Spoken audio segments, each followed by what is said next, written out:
بسم اللہ الرحمن الرحیم نحمدہ ونصلی ونسلم علی رسولہ الکریم اما بعد فاعوذ باللہ من الشیطان الرجیم بسم اللہ الرحمن الرحیم وما ارسلناک الا رحمتا للعالمین آمنت باللہ صدق اللہ العظیم۔ محترم ناظرین و سامعین، السلام علیکم ورحمۃ اللہ وبرکاتہ۔ ایک دفعہ پھر رمضان شریف کی ان مقدس ساعتوں میں ہم انتہائی مبارک اور متبرک اور عظمت و شان والا ذکر معجزات رسول صلی اللہ علیہ وعلی آلہ وصحبہ وبارک وسلم کے مقدس عنوان سے حاضر ہیں۔ میرے اور آپ کے پیارے نبی صلی اللہ علیہ وسلم نے اعلان نبوت غار حرا سے لوٹتے وقت کیا، یعنی جس وقت آپ کی عمر شریف 40 سال تھی اور آپ پر پہلی وحی غار حرا کے اندر آئی۔ نبی پاک کہتے ہیں کہ اس سے پہلے کی یہ بات ہے، یعنی 40 سال سے پہلے، جب میں نے اعلان نبوت ہی نہیں کیا تھا، لیکن اس سے پہلے کی ایک بات ہے کہ مکہ کے اندر ایک پتھر ہے جسے میں جانتا ہوں، اور وہ پتھر مجھے سلام کیا کرتا تھا اس وقت بھی کہ جس وقت میں نے اپنے نبی ہونے کا اعلان نہیں کیا تھا۔ اور رسول کریم ارشاد فرماتے ہیں وَإِنِّي لَأَعْرِفُهُ الْآن، میرے صحابہ آج بھی میں اس پتھر کو جانتا ہوں کہ وہ پتھر کون سا تھا جب میری عمر شریف 40 سال سے پہلے کی عمر، 30 سال یا 35 سال کے قریب کی عمر، یا جو بھی 40 سال سے قبل کی عمر کے قبل ان ابعث، میرے اعلان نبوت سے پہلے کی جو زندگی ہے اس میں مکہ کے اندر ایک پتھر تھا جو مجھے سلام کیا کرتا تھا۔ یہ نبی کریم علیہ السلام کی رسالت اور آپ کی نبی ہونے کی تصدیق اور آپ کے نبی ہونے کا ایک عظیم مظاہرہ اور عظیم ثبوت ہے کہ وہ پتھر جو بظاہر پتھر بولتا نہیں، پتھر کوئی کلمات ذکر نہیں کرتا، لیکن معجزہ کہتے ہی محترم ناظرین اسے ہے جو خلاف عادت ہو۔ اللہ رب العالمین جل وعلا نے ہمارے نبی مکرم صلی اللہ علیہ وسلم کی عظمت و شان کو ظاہر کرنے کے لیے پتھروں کو بھی یہ زبان اور یہ سمجھ اور یہ محبت دی کہ یہ اللہ کے نبی ہیں، یہ میرے نبی ہیں، ان کو آپ سلام کیجئے۔ یہ مسلم شریف کی صحیح حدیث ہے جس کو حضرت جابر بن عبداللہ بیان کرتے ہیں، اور اس سے آپ اندازہ لگائیے کہ اللہ رب العالمین نے ہمارے نبی پاک صلی اللہ علیہ وسلم کی عظمت و شان کا اعلان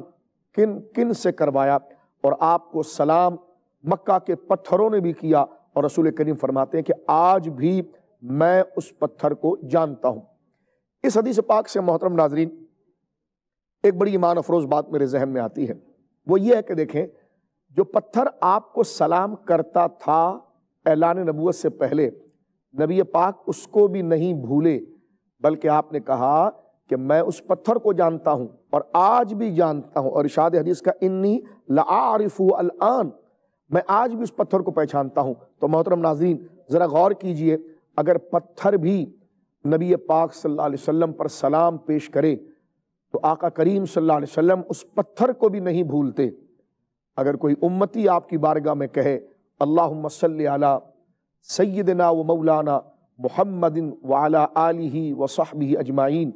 جو امتی آپ پر درود پڑھے اور آپ کو سلام پڑھے تو نبی پاک صلی اللہ علیہ وسلم اس کو کیسے بھولیں گے؟ یقیناً اللہ رب العالمین نے آپ کو یہ ذوق، یہ فکر، یہ حافظہ،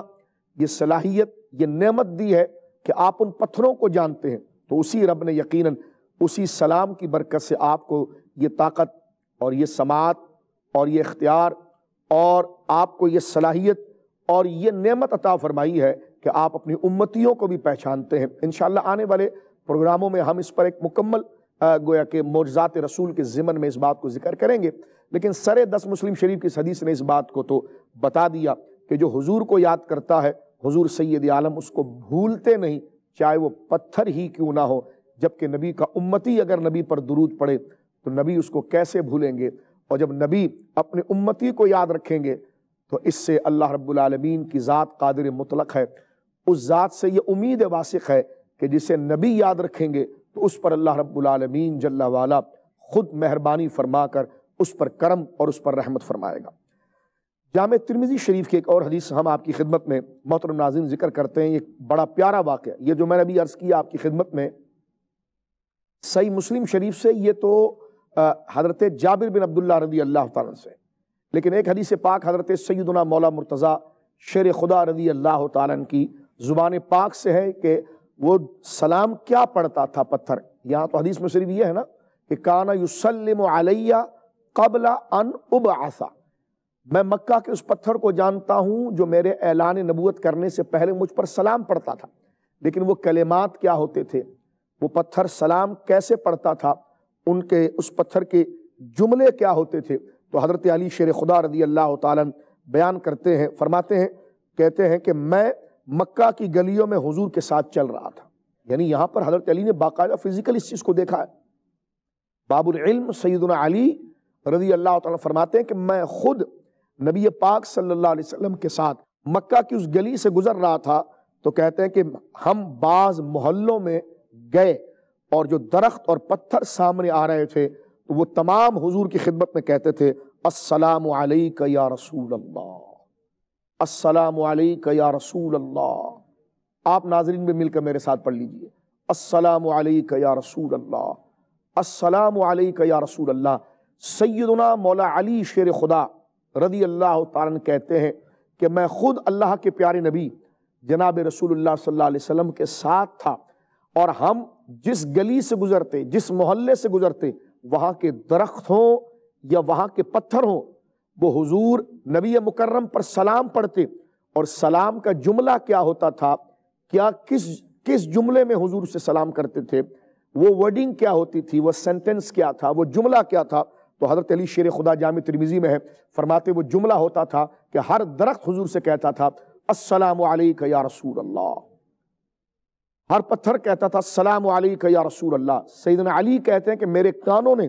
ان تمام چیزوں کو سنا ہے کہ ہر درخت اور ہر پتھر حضور سید عالم صلی اللہ علیہ وسلم کو سلام کہتا تھا. یہ جناب رسول کریم صلی اللہ علیہ وسلم کا عظیم معجزہ ہے. محترم ناظرین، اللہ نے ہمیں وہ شان والا نبی عطا فرمایا جن کو اللہ نے کرامت و عزت اس شرف کے ساتھ عطا فرمائی،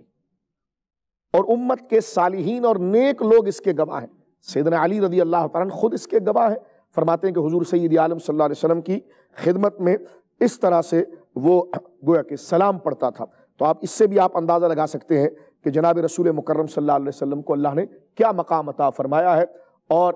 ایک حدیث پاک میں یہ بھی آتا ہے کہ وہ پتھر صحابہ نے تلاش کیا. غور کیجئے محترم ناظرین، یہ بات بھی سیرت کی کتابوں میں آتی ہے کہ صحابہ نے وہ پتھر تلاش کیا کہ جو پتھر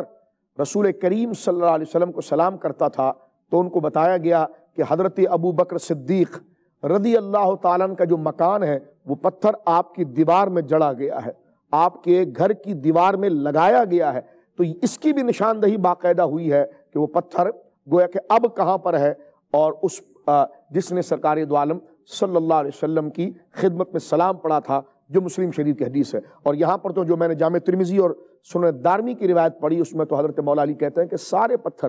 اور سارے درخت جہاں جہاں سے ہم گزرتے تھے، سرکار دو عالم صلی اللہ علیہ وسلم کی خدمت میں کہتے کہ السلام علیکہ یا رسول اللہ. تو یہ رسول کریم کا معجزہ جو جمادات میں ہے،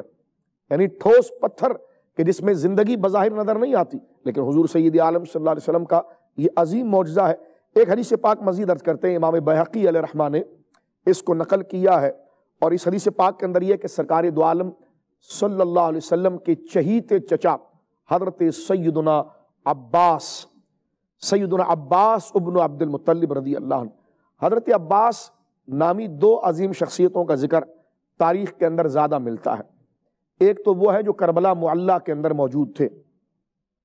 سید الشہداء سیدنا امام حسین رضی اللہ تعالیٰ عنہ کے ساتھ کربلا کے میدان کے اندر جو حضرت عباس، جن کے لئے لقب ہمارے عرف میں مشہور ہے علم بردار، یعنی جن کے ہاتھ میں جھنڈا دیا گیا تھا،